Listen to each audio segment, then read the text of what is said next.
¿Qué tal? Saludos amigos, bienvenidos a Sal y Luz en esta edición especial que hoy vamos a dedicar al curso de agentes de Pastoral de la Salud. Hoy vamos a profundizar en algunas de las cuestiones que nos plantea la nueva Carta para los Agentes Sanitarios, que tiene que ver con la segunda parte de esta carta, con el vivir de este documento tan importante que estamos repasando a lo largo de diferentes programas. Y dentro de este tema vamos a hablar hoy de la dignidad del ser humano, del aborto y de las posturas éticas a favor del mismo que encontramos hoy en nuestra sociedad.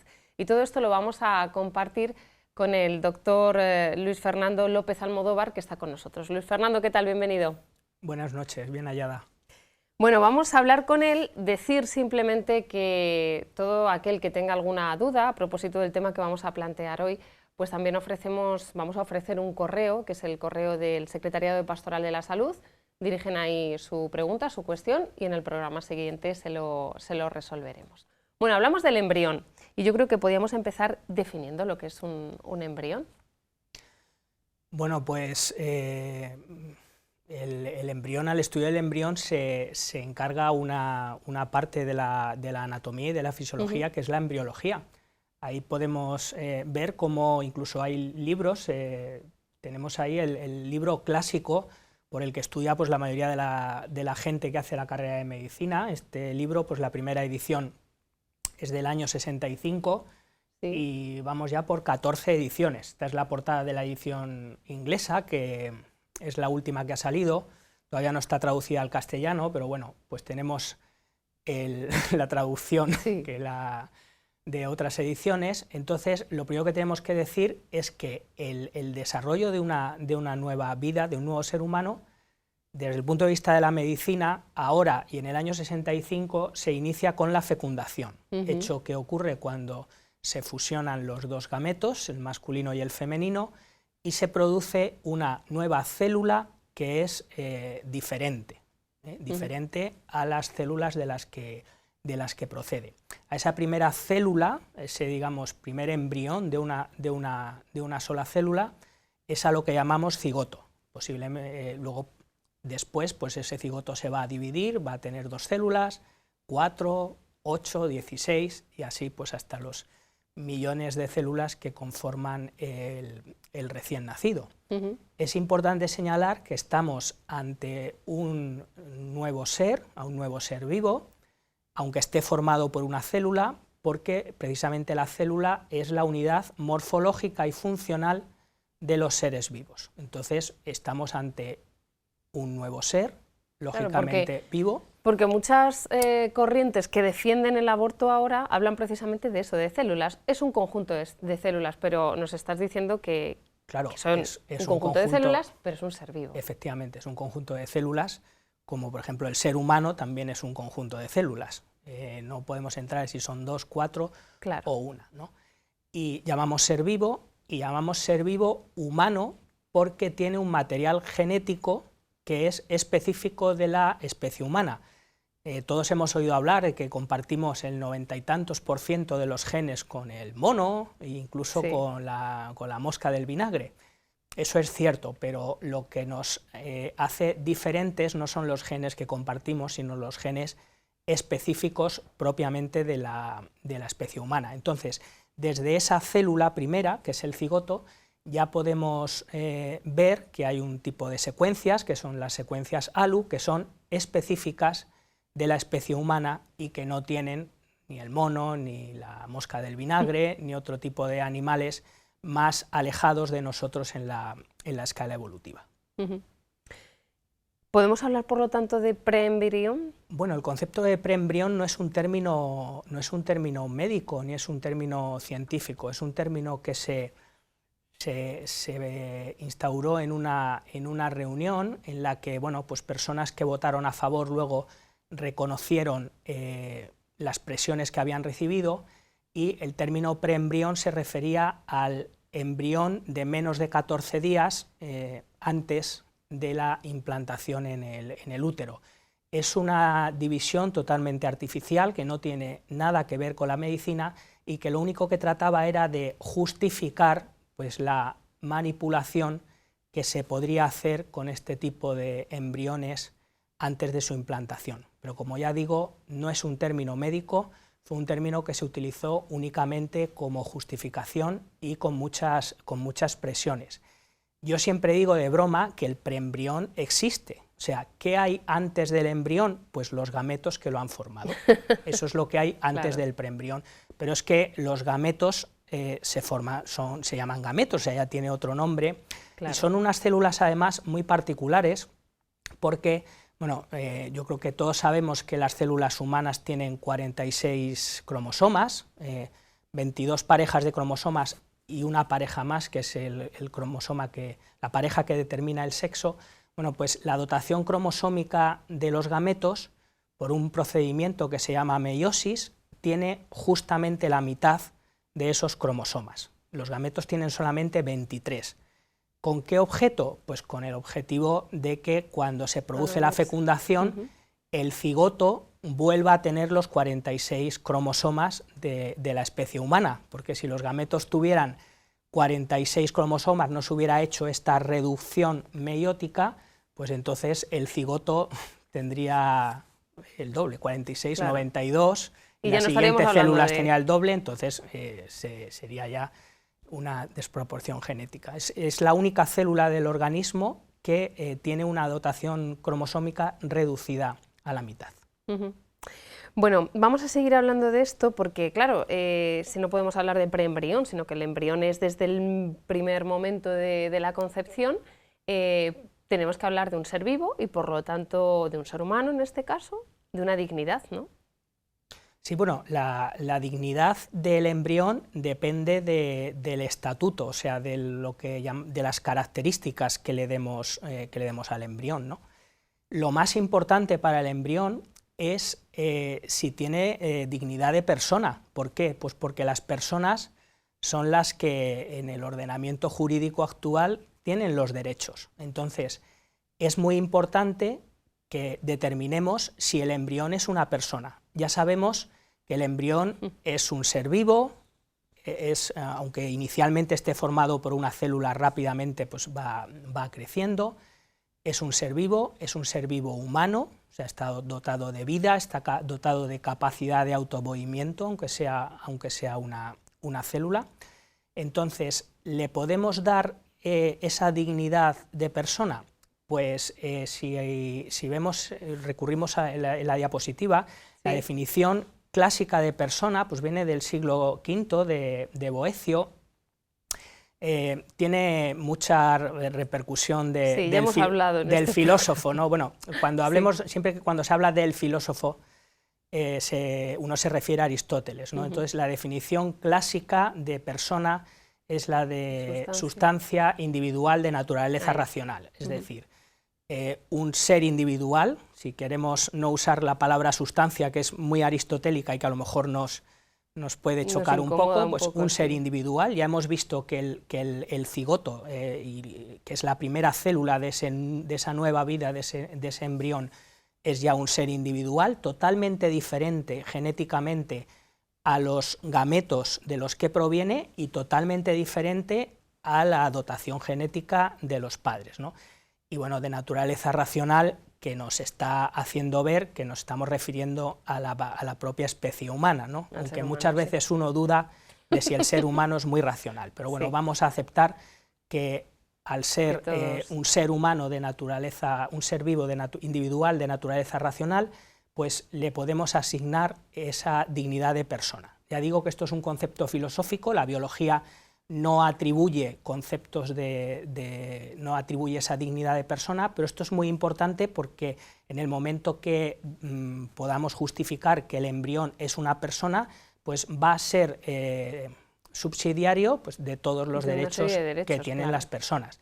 Y en este sentido, pues la Iglesia Católica, lógicamente, admite que el embrión desde esa primera célula tiene dignidad de persona y desde un punto de vista religioso, para los creyentes, pues ese nuevo embrión ya está dotado del alma que Dios ha puesto en un ser vivo, nuevo, que ha creado. A mí me gusta referirme mucho a la frase que se dice de que los padres somos copartícipes del acto creador de Dios. Realmente el que crea es Dios, y los padres Sí. lo único que hacemos es transmitir la vida. Realmente no la creamos, Claro. solamente la transmitimos. De hecho, en este punto, en este punto del vivir de esta carta de los agentes de pastoral de la salud o agentes sanitarios, de este documento, habla de que precisamente los hombres no somos propietarios de la vida, sino administradores de la vida. A mí me gusta mucho también ese término, ¿no? Porque no nos confiere pues, ese carácter de posesión, de propiedad, de yo he hecho esto. No somos nosotros los que lo hacemos, ¿no? Sí, bueno, efectivamente, desde el punto de vista de la religión, de la Iglesia católica, pues la vida es algo que pertenece a Dios, por eso es inviolable. Nosotros somos pues meros administradores de esa vida, y también por ser administradores de esa vida, pues, y por venir de Dios y ser algo sagrado, ser la vida algo sagrado, pues no podemos disponer de algo que no es nuestro. Y también hay una cosa muy bonita para los médicos que escribió el cardenal Ratzinger en el año 91, cuando dijo que los médicos, en cierta manera, al tratar sobre la vida, estábamos tratando sobre algo sagrado, y que en cierta manera nuestro oficio, decía él, nuestra profesión, que diríamos más comúnmente, también sería en cierta manera algo sagrado por tratar con algo sagrado que es de Dios. Pero esto es lo que nos dice la religión. A mí me parece, desde el punto de vista de la inviolabilidad, muy importante decir que esto no viene de la religión, que esto, o por lo menos de la Iglesia Católica, no lo ha dicho la Iglesia, esto viene de mucho antes, ¿no? Por derecho natural, el derecho natural son pues todos aquellos derechos que tenemos por el mero hecho de ser hombres, por la mera naturaleza humana, ¿no? Entonces, ahí podemos ver pues, uno de los primeros que empezó con el derecho natural en el siglo I a.C., Cicerón, donde pues, se vieron pues, todos estos derechos que la persona tenía. El derecho a la vida, el derecho a la libertad, el derecho a la propiedad, es decir, derechos que son innatos a la persona por el mero hecho de ser una persona, ¿no? Esto un poco se complementa con lo que llamamos derecho positivo.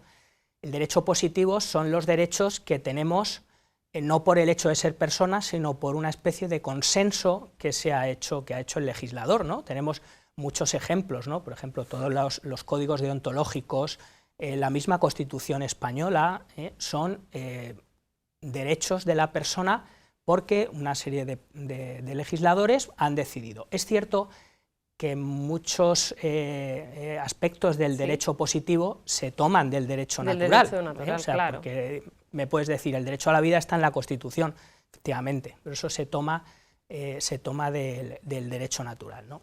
¿Y de dónde se sirve este derecho natural? Pues se sirve de lo que llamamos la ley natural, es decir, lo que la razón nos dicta como personas para poder obrar, ¿no?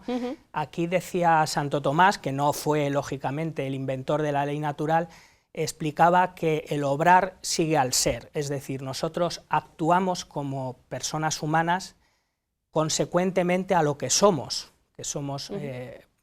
personas humanas, ¿no? Es decir, todo está un poco muy ligado entre el ser y el obrar, el actuar sigue al ser, y todo viene pues, del principio racional, y esto pues explica que cuando nosotros somos pequeños, muchas veces sin que nadie nos explique nada, pues por mera intuición sabemos si una cosa está bien o está mal, por lo menos a priori. Esto desde niños lo sabemos, es decir, hay algo innato que nos hace conocer pues, que, por ejemplo, que robar está mal, que matar está mal, sin que a lo mejor nos lo hayan explicado todavía.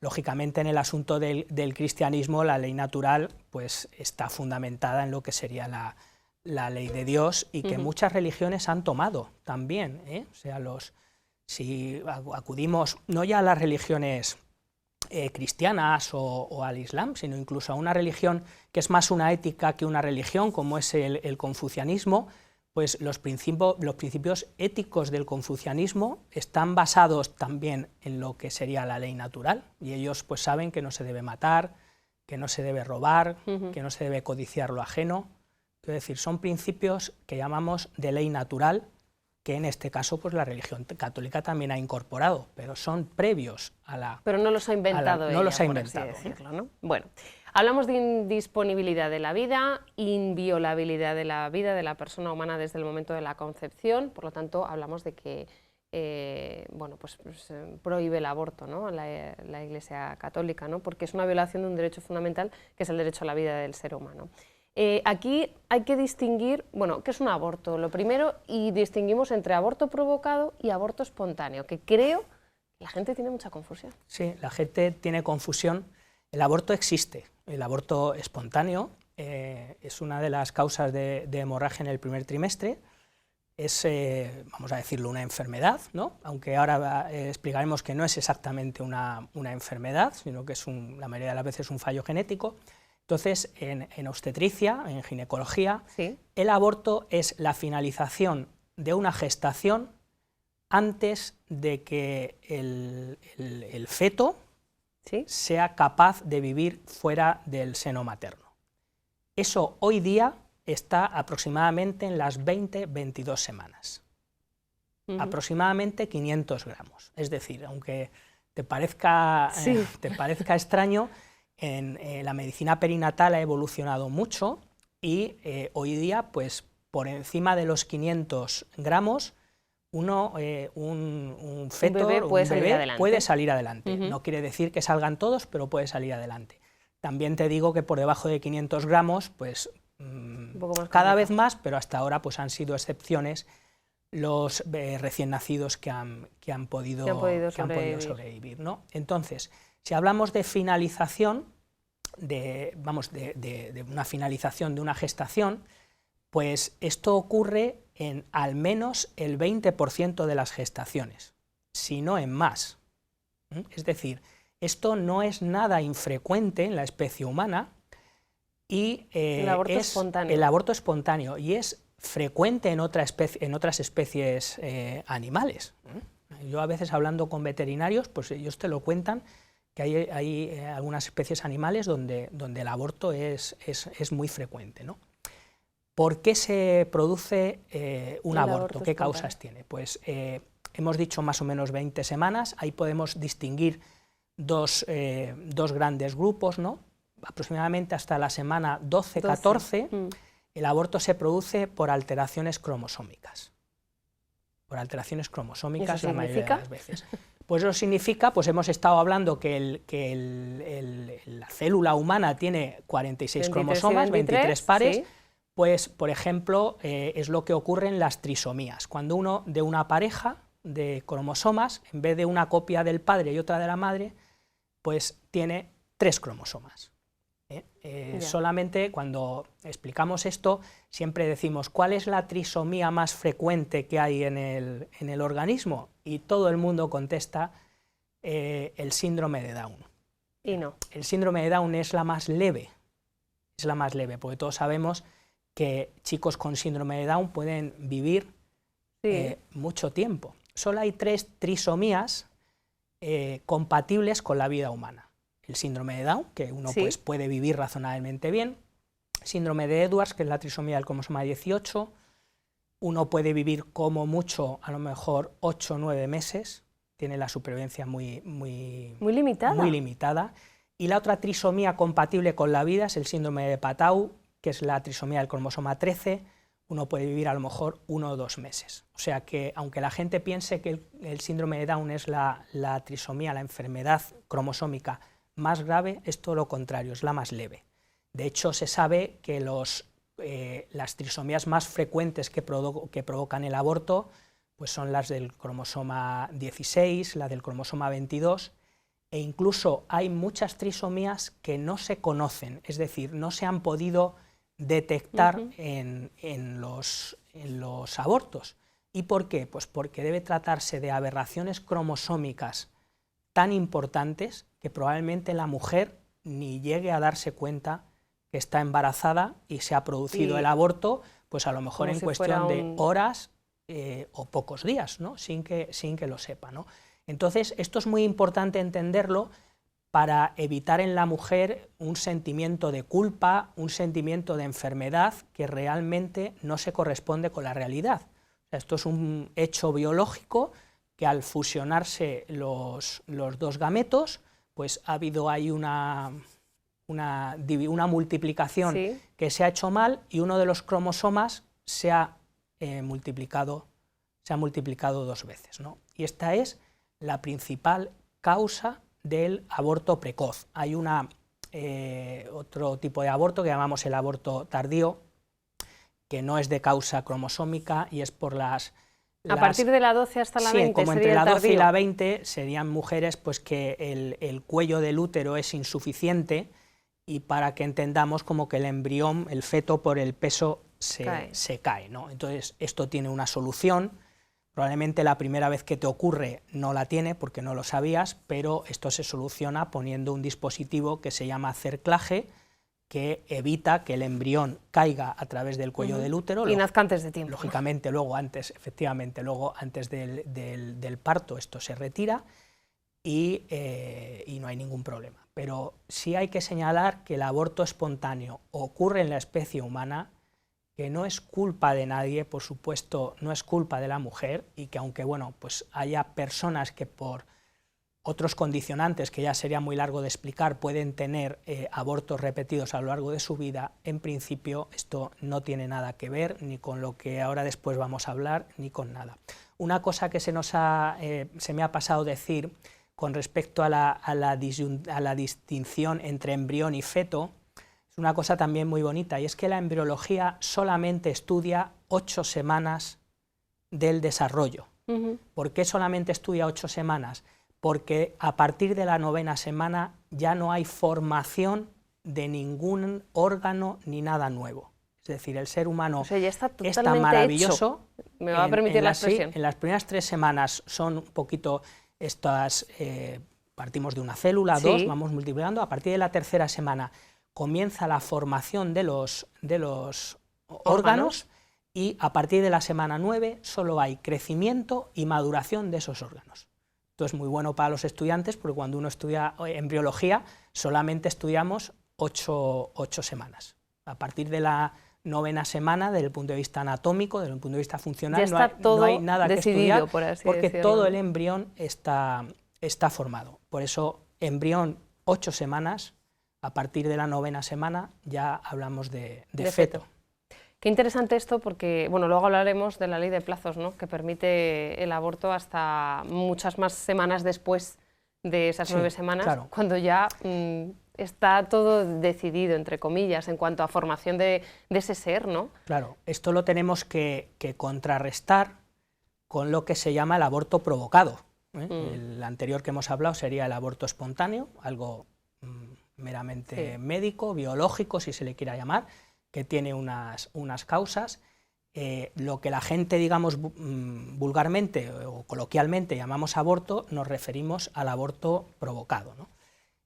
Término aborto que está en desuso, y esta palabra, desuso... Esta palabra pues tiene, que suena mal, ¿no? Claro, Fernando, esto tiene en el fondo suena mal. Esto tiene su razón de ser, el que no se use la palabra aborto, y esto pues viene, aunque luego más tarde hablaremos, de los postulados de la ideología de género, ¿no? Entonces, para empezar, la ley del año 2010, la última ley, que ahora después hablaremos, la ley de plazos, no se llama ley del aborto, se llama Ley de Salud Sexual y Reproductiva. Bien, este nombre no es casual. Persigue hacer un juego de palabras para llevarnos pues, a donde precisamente nos quiere llevar la ideología. Lo primero que hace este término es utilizar el sustantivo salud. Que es muy positivo. Salud. Es tremendamente positivo. Solamente hay que acudir a la definición de la Organización Mundial de la Salud, cuando dice que la salud es el completo bienestar a nivel físico, psíquico y social, y no solamente la ausencia de enfermedad. O sea, es un término totalmente positivo, ¿no? Entonces, la ideología de género lo que hace es ponerte después del término salud lo que ellos quieren justificar, ¿no? Entonces, salud sexual y reproductiva, ¿no? Entonces, ¿cuál es el paso siguiente? Pues si el aborto lo encuadramos dentro del aspecto sexual y reproductivo de la persona, entonces el aborto es un hecho de salud, o sea, está relacionado con la salud, con lo cual va a ser algo positivo. Si la salud es positiva y lo que nos viene después, sí, algo relacionado con la salud, ahí encuadramos el aborto, pues el aborto va a ser cuestión de salud, con lo cual hay que fomentar y promover el aborto libre. Esto con respecto al título de la ley. Luego hay otro aspecto de la ley, que es cuando en vez de hablar de aborto, pues habla de la famosa IVE, interrupción voluntaria del embarazo, ¿no? Entonces, esto también también viene de la ideología de género, entonces son unas palabras que además no son exactas. Por ejemplo, en el castellano interrupción es detener algo, pero que puede continuar o no. Claro. Cuando un árbitro de fútbol interrumpe un partido, pues porque un jugador se ha lesionado o porque está lloviendo mucho, el partido de fútbol se para, pero luego, pasado un tiempo, pues el partido puede continuar o no. A lo mejor no puede continuar porque las condiciones atmosféricas no lo son, sí, no. Pero en principio el concepto de interrupción es falso, habría que hablar de finalización. Cuando uno está haciendo estas prácticas, no interrumpe la gestación para luego unas horas o unos días después decidir si vuelve o no, sino que lo finaliza, claro, ¿no? Y luego hay otro término que es la palabra voluntad, ¿no?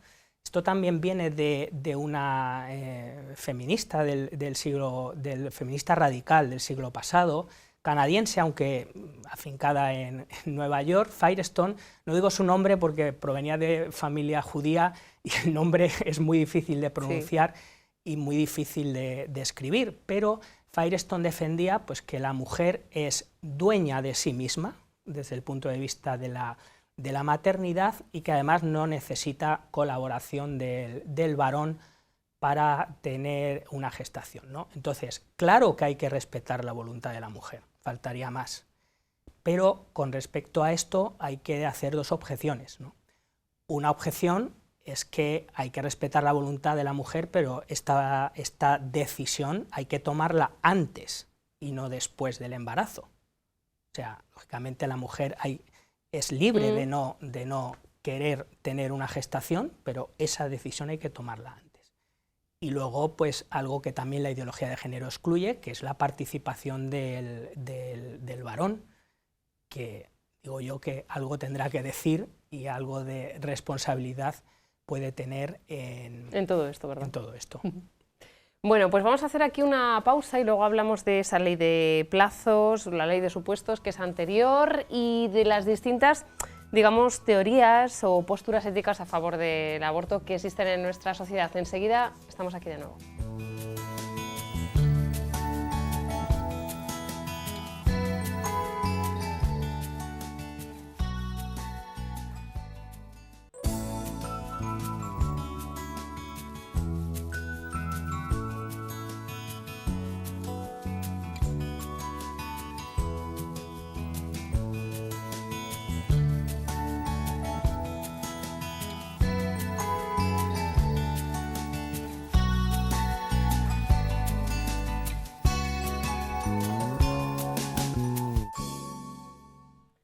Y seguimos aquí en este programa dedicado al curso de agentes de Pastoral de la Salud. Sigue con nosotros el doctor Luis Fernando López Almodóvar. Y bueno, pues estábamos hablando de todo lo que tiene que ver con la dignidad del ser humano, con los embriones, con el aborto, del tema que estábamos tratando hoy. Y sobre el aborto, pues podemos decir que en nuestra legislación hasta 1985 encontramos una ley de plazos, una ley de supuestos, perdón, y a partir de 2010 ya cambiamos a la ley de plazos. ¿Qué es lo que supone esto? Bueno, pues mira, primero decirte con respecto a la deontología médica, bueno, claro, que eso es un tema también importante, ¿no?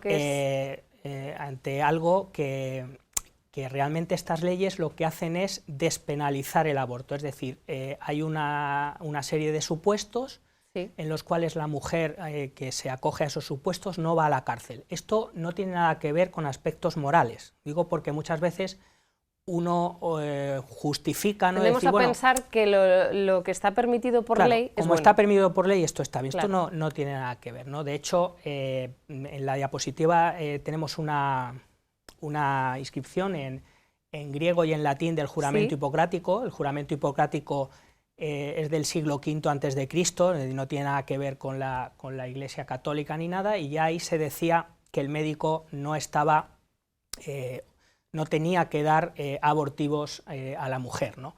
Hoy día el juramento hipocrático no tiene validez normativa, más allá pues que el último día de carrera pues tú lo tienes que recitar, ¿no? A título pues solemne, digamos, a tipo... título solemne, sí. y jurar por Asclepio y por Higias y por todos los dioses griegos que vas a hacer eso, ¿no? Hoy día los médicos estamos regulados por lo que se llama el código deontológico, es decir, las normas que tenemos que cumplir en nuestra práctica médica, y si no las cumplimos, pues a nosotros se nos puede abrir un expediente y se nos puede retirar la licencia, que es la colegiación para ejercer la medicina, ¿no? Eso es un poco la repercusión de un acto médico, de una mala praxis que tenemos. Eso sin evitar pues, una responsabilidad civil o penal que podamos tener, ¿no?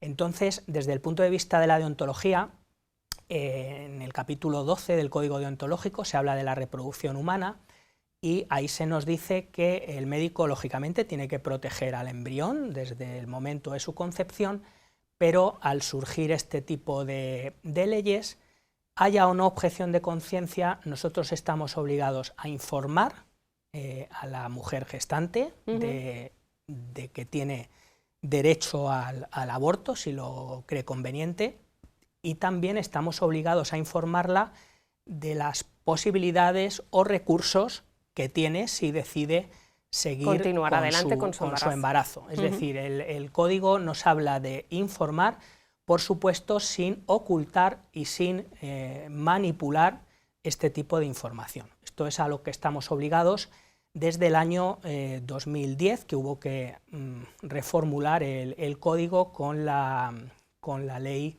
de plazos, ¿no? Entonces, ¿qué situación teníamos en España? Pues desde el año 85 el aborto se despenaliza en 3 supuestos, ¿no? Como podemos ver. Los supuestos eran el que habla todo el mundo, siempre, el extremo, siempre que hablamos de algo nos vamos a una situación extrema, violación, como podemos ver, la violación es el 0,01%, un porcentaje muy bajo. Sí. Luego tenemos el riesgo fetal, es decir, lo que estaríamos hablando, las malformaciones de las que hemos hablado. Vamos a pensar, por ejemplo, en el síndrome de Down, ¿no? como ¿Sí? Un síndrome en el cual pues, la mujer que sepa que su feto padece el síndrome de Down podría acogerse al aborto. Y luego pues teníamos el epígrafe mayor, que era los problemas de salud tanto físico como psíquicos de la madre, ¿no? Entonces aquí era lo que vulgarmente se llamaba el coladero. Como podemos ver, el 97% de las mujeres, esta gráfica no pone los años, pero son el primer decenio del milenio en el que estamos, hasta el año 2010, que es cuando esta ley se cambió por la siguiente, que vamos a ver, ¿no? Entonces vemos que el 97% de las causas de aborto eran por problemas o defectos en la salud física o psíquica de la madre, ¿no? Lógicamente, un defecto físico es más difícil de demostrar, claro. Entonces la mayoría de los casos era por un defecto psíquico, que siempre es más difícil de demostrar. Tampoco habría que irse muy lejos cuando las propias clínicas pues tienen a sus propios médicos que justificaban y certificaban lo que hubiera que certificar. Pero esta ley, además, estoy hablando mucho de la ideología de género y todavía no hemos llegado al y no hemos llegado. Tenía un problema, y es que el aborto seguía sin verse como un derecho. Es decir, en España en el año 85 se despenalizan unos supuestos, pero todavía no hay derecho al aborto libre, ¿no? Entonces, por eso viene la siguiente ley, ¿no? Que es a pesar de lo que suponía, y perdona que te corte, sí, el coladero de lo de la salud sí, materna y... Sí, ¿no? pero bueno... Y aún así no se veía efectivamente, pero había en positivo, ¿no? Había que, digamos, certificar, no, eso, ¿no? Entonces, la ideología de género va buscando el derecho al aborto, o sea, que el aborto sí, sea libre, y para ello, pues, se cambia la ley donde va el aborto libre, y aquí, pues, digamos, los legisladores moderados, ¿no?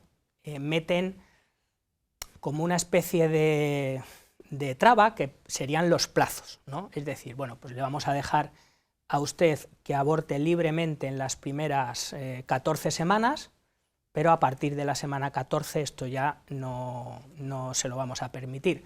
Lógicamente es algo absurdo porque la gran mayoría de la gente que se plantea abortar lo hace en las primeras 14 semanas, pero es cierto que el legislador pues mete el corte de la ley de plazos, y como podemos ver en la ley, pues aquí ya encontramos la explicación un poco a lo que sabíamos que estaba ocurriendo con la ley anterior y que ahora no ocurre. Bueno, pues ahora los datos empiezan, como ahí se puede ver, aunque no está el año, en el año 2011, a partir sí, de la ley. Entonces ya vemos pues, que el 89% de los casos ya son a petición de la mujer, es decir, aborto libre antes de las 14 semanas.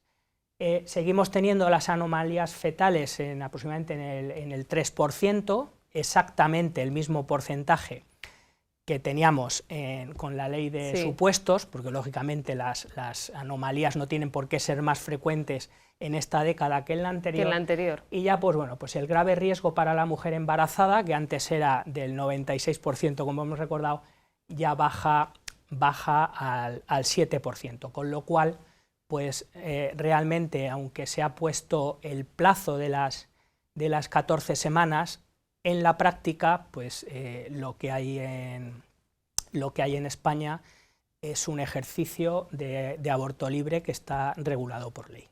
Vamos, que no se tiene por qué justificar nada en la actual ley, sino simplemente tú cumples el plazo y no tienes por qué tener problema, ¿no? De todas formas, hay que esperarse una ley ulterior donde ya directamente no se hable de las 14 semanas, pero vamos, las consecuencias prácticas van a ser muy escasas, tanto en número como en frecuencia. Ya. Bueno, decíamos que en nuestra sociedad existen distintas posturas éticas a favor del aborto, ¿no? Empezamos, si te parece, por la primera de ellas, lo que has denominado relativismo ético individual. Sí, bueno, ¿qué es esto? Primero te digo, desde el punto de vista de la Iglesia Católica, ¿sí?, hay poco que añadir. Que hablar del asunto. O sea, el claro, aborto se considera una falta muy grave, ¿no? Es una falta que necesita, pues, además de absolución, no por un sacerdote habitual, sino necesita, pues, de una persona un poquito especial, dada la gravedad, tanto como para el que lo hace como para el que lo practica. O sea, esto va para los dos. Pero esto es un aspecto meramente religioso que nos afecta solamente a las personas que seamos creyentes, ¿no? Siempre hay que hablar para todo el mundo, ¿no? Entonces hay que un poco, yo creo que ahora mismo tenemos que aprender a rebatir argumentos que nos podemos encontrar en la sociedad e intentar rebatir a esas personas sin usar criterios religiosos, porque las creencias solo nos valen, lo que hablábamos de Dios es Señor de la vida, eso solo le vale a la persona creyente. A la persona que no crea, ese argumento no lo podemos utilizar, ¿no? Entonces, ahora está muy en boga el relativismo ético. El relativismo ético no es moderno, mucha gente lo escuchó por primera vez en el año 2005, cuando el cardenal Ratzinger, y ya es la segunda vez que le nombro, en la misa Pro Eligendo Pontífice habló de la dictadura del relativismo y que el nuevo Papa pues tendría que enfrentarse a ello. Bien, ¿qué es el relativismo? Pues el relativismo es una corriente ética que niega que los juicios morales sean absolutos o universales, es decir, que todo depende de la persona con la que estemos hablando y al final todo esto se reduce a meras opiniones de la gente, ¿no? Entonces, el relativismo es muy fácil de vencer, porque si a mí un relativista me dice que no hay ningún juicio absoluto, pues lo primero que yo le digo es, pues el juicio que tú estás haciendo tampoco es válido porque también me lo estás haciendo como absoluto, ¿no?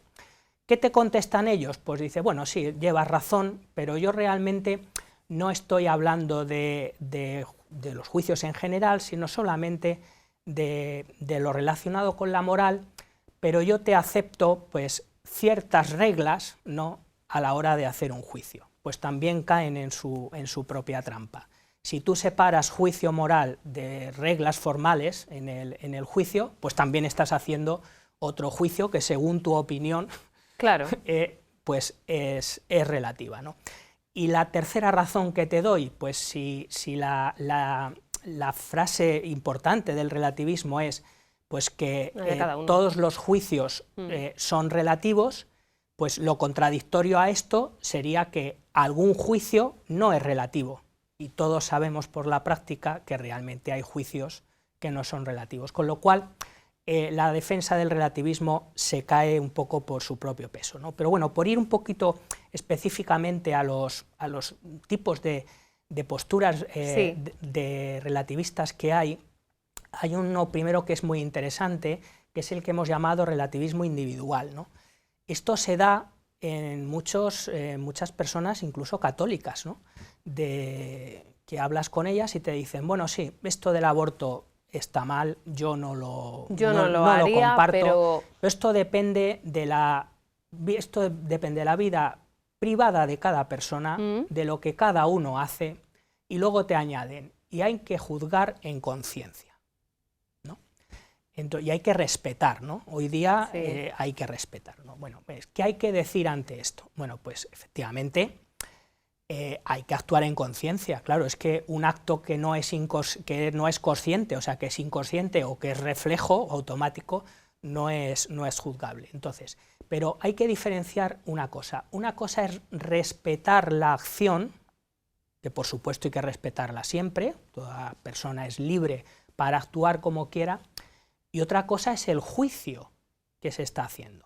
Por irme a los juicios, ¿no?, que hay del ámbito del derecho, el juez lo que hace es aplicar una ley. El juez no dice si una persona lo que ha hecho está bien o está mal. El juez lo que hace es aplicar una ley y aplicando esa ley, pues lo dice. Si el semáforo decidimos todos que el semáforo rojo implica que no hay que pasar, pues eso no tiene nada que ver con que a la persona que cruza en rojo yo le esté coaccionando, ¿no? Entonces, eso es muy importante, o sea, respetar la conciencia, efectivamente, pero el que el juicio sea de algo bueno o algo malo no es respetable, es que hay que asumirlo. De hecho, incluso los políticos acatan las sentencias, no las respetan, las acatan, aunque digan que respetan las decisiones. O sea, hay que diferenciar esto. Una cosa es la acción moral, por supuesto, libertad para cada persona. Otra cosa es el juicio que nuestra conciencia hace, si una cosa está bien o está mal. Son dos cosas totalmente diferentes, ¿no? ¿Y qué nos lleva a este tipo de relativismo? Pues que cuando tú vas haciendo la razón, tus razones, cada vez más débiles, la conciencia también se debilita y se vuelve más laxa al perder un objetivo sobre el que agarrarse. De hecho, hay una frase de un filósofo personalista francés, Marcel, que dice: quien no vive como piensa, acaba pensando como vive. Entonces, a esta postura del relativismo, decirle que sí, respetamos las acciones, pero el juicio de la conciencia, de una conciencia bien formada y recta, que nos dice que algo esté bien o está mal, eso no es algo merecedor de respeto, eso hay que asumirlo como tal. Ya te digo, postura que tú te habrás encontrado en tus ambientes, que es muy frecuente incluso en ámbitos de la Iglesia. Y por eso hemos puesto la imagen diapositiva de Pinocho con Pepito Grillo, la voz de la conciencia, a la que por supuesto hay que hacerle caso, pero claro, asumiendo que esta conciencia esté bien formada. Claro, efectivamente. Bueno, otro relativismo, en este caso ético-cultural. Sí, bueno, metemos en el relativismo ético-cultural, esto grosso modo sería, por ejemplo, las personas que dicen que las leyes morales dependen de la época o de la cultura para ser válidas o no. Los ejemplos clásicos, pues la esclavitud o incluso pues, la poligamia en los países islámicos, que se acepta siempre y cuando estemos en ese contexto. Bien, esto, a este relativismo lo que hay que decirle es que no es que nos estemos cambiando de ley, que unas veces usemos una y otras veces usamos otra. La ley sigue siendo la misma, ¿no? Pero lo que nos cambia es la interpretación o cómo aplicamos esa ley en ese momento, en ese momento determinado, ¿no? Entonces, esto lo enlazo un poquito con lo de la ley de plazos, ¿no?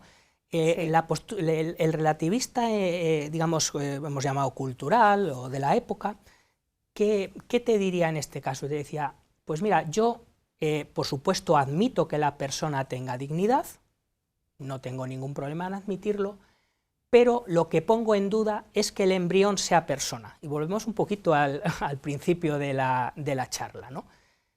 O te admito que el embrión sea persona, pero no desde el momento de su concepción, sino que adopto una postura gradualista en el sentido de decir, bueno, pues está claro que el recién nacido sí es una persona y el embrión no.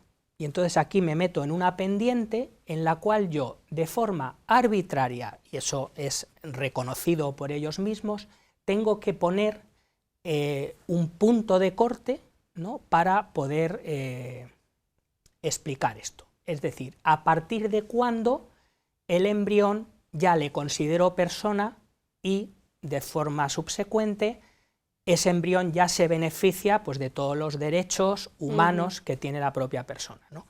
Esto no es moderno, ¿eh? Hemos puesto ahí la paradoja del Sórites, estos de los griegos, lo usaron los escépticos contra los estoicos, que eran muy dualistas precisamente por esto, ¿no? Entonces, esta paradoja de Ubúlides de Mileto, ¿qué nos explica? Pues que si tenemos un montón de arena y quitamos un grano, seguimos teniendo un montón de arena. Si quitamos dos, seguimos teniendo un montón de arena. Pues si ponemos n-1 todas las veces que quieras, al final seguimos teniendo un montón de arena, pero nos hemos quedado sin montón. Esto muchas veces hablamos, se traduce en el lenguaje actual, se le ha llamado la paradoja del calvo. Yo, para no herir a ninguna persona susceptible, voy a hablar de las canas. ¿Cuándo una persona tiene canas? Cuando tiene un pelo blanco, cuando tiene el 50%, el 20%, cuando tiene el 75%, como me dice mi peluquero que tengo yo, cuando tiene totalmente el pelo blanco. Es decir, hay que poner un punto de corte que siempre será arbitrario, eso hay que reconocerlo, a partir del cual pues, yo me puedo considerar como una persona canosa, ¿no? Pues la ley de plazos toma de esta paradoja, ¿no? Que esto, ya te digo, es una postura que encontramos en la calle en legisladores, en políticos, en personas, vamos a llamar moderadas, que te dicen, bueno, yo no admito que el embrión sea persona, admito que el recién nacido es persona, tengo 40 semanas entre medias, pues voy a poner la semana 14, que podría ser la 10 o que podría ser la 20, pero voy a poner la semana 14 asumiendo que me puedo equivocar, pero algo tengo que poner, ¿no? Entonces, el problema de este relativismo no es el principio, sino la aplicación. Es decir, si tú defiendes que el ser humano es una persona, pues no puede ser que un ser humano en formación, dentro del claustro deje materno, de ser persona en algún momento, sea persona mañana y no lo sea hoy, ¿no? Esa sería un poquito la crítica que a esta forma hay que hacerle. Y luego llega la ideología de género y ya nos presenta el aborto como un derecho. Sí, bueno, la ideología de género estaríamos en el aspecto más radical del feminismo. Cuando digo feminismo es radical, no estoy hablando del feminismo moderado que lucha por la igualdad de derechos, la complementariedad, no, estamos hablando del feminismo radical que surge a partir de la segunda revolución sexual en el siglo pasado, en mayo del 68 francés, toda esta época, ¿no? Y que, bueno, pues ya hemos hablado un poquito cómo la ideología de género pues se ha metido, se ha inmiscuido en las propias leyes, ¿no? Todos sabemos que hay legisladores ahora mismo, y no se pueden decir nombres, pero yo creo que todos sabemos quiénes son, que están promoviendo mucho esta ideología, ¿no? ¿Por qué es ideología de género? Pues ideología es un sistema cerrado de ideas que se hace con objeto de manejar a una población, de ejercer el poder sobre esa población, y que además parte siempre de un postulado indemostrado e indemostrable. Por ejemplo, si yo te hablo de una ideología que es la única de la que se puede hablar hoy día, que es de los nazis, pues el nazismo defendía que la raza aria indoeuropea era superior al resto. Esto lógicamente ni es demostrable ni se demostrará en la vida, ¿no? Pues bueno, ¿de qué premisa parte la ideología? Pues la ideología de género parte de la premisa de que la persona cuando nace sexualmente es neutra, es decir, excluye el sexo biológico, porque desde el punto de vista biológico ahí no hay ninguna duda, o sea, el sexo biológico uno es hombre o mujer, ¿no? Entonces, por eso ellas generalmente hablan del género, ¿no? Porque la frase célebre y por la que surge todo esto de Simone de Beauvoir, la francesa un poco madre, si queremos ver, de toda esta ideología de género, dice: no se nace mujer, se llega a serlo. Es decir, para ella la maternidad es una esclavitud y la mujer se libera de esa esclavitud con el aborto. Es decir, ¿cómo puedes pensar esto? Bueno, ella lo pensaba dentro de que entendía que la mujer pues estaba viviendo en un sistema de patriarcado donde el hombre era el dominador, la mujer era la persona sometida, ¿no? Entonces el constructo social que se había hecho con esa forma de vivir era la que hacía que la mujer, su papel en la sociedad es el de ser madre, entonces vivía esclavizada por la maternidad. Lógicamente, si quitamos la maternidad, pues la mujer se libera de esta esclavitud. Por eso la ideología de género siempre ha ido en pro del aborto libre para pues, salir un poco de esta tesitura en la que está, ¿no? Entonces, bueno, pues hemos dicho que se le dice a un relativista. Bueno, es que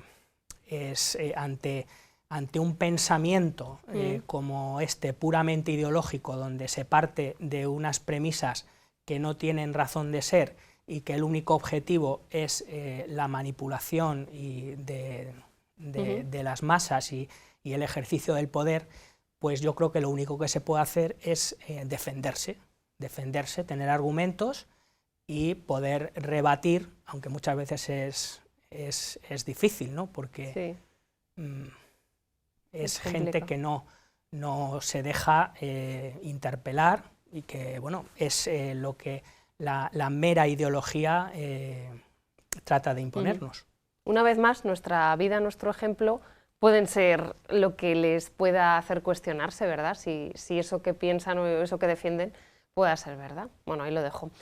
Luis Fernando, muchísimas gracias por estar con nosotros, que se nos agota el tiempo, y déjenme decirles que todos estos programas los pueden encontrar porque están a disposición de la web de Pastoral de la Salud, una web que ha aparecido durante todo el programa, y que si tienen alguna cuestión de lo que hemos estado hablando Luis Fernando y yo en este programa o en los anteriores y quieren hacérnosla llegar, pues a través del correo que están viendo en sus pantallas, psaludtoledo@gmail.com. Escriben su duda y en el siguiente programa o en los siguientes se la contestamos. Gracias por su compañía y hasta la semana que viene.